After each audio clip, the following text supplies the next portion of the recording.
So this question is asking us to interpret the slope of this linear regression equation, which is 31 right here. Okay. The way we interpret a slope, well, first the slope, just to emphasize, the slope is always the number that's attached to x in your least squares regression equation. So the slope is 31, or in other words, it's 31 over 1.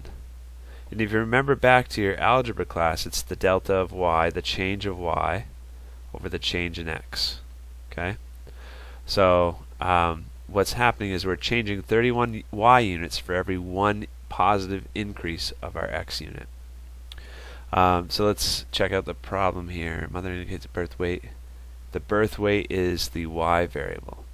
So for every 31 kilograms increase in weight, in a mother's weight, the infant's birth weight increases by 1 gram.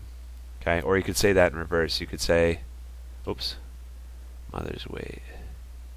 Oh, I have those reversed. The infant's weight is the y variable. The mother's weight is the x variable. So I have to switch those.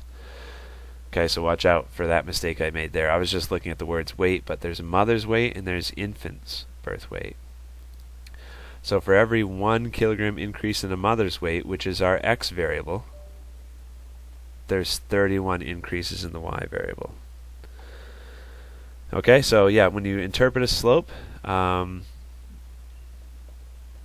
this means there's an increase of 2 of the y variable for every 1 increase in the x variable. It's always the change in the y over the change in the x. Like a slope of negative 3.4. This says there's a decrease in 3.4 y variable amounts for every 1 increase in the x variable amount, because you could put that over 1. A decrease of 3.4 y's for every 1 increase in x.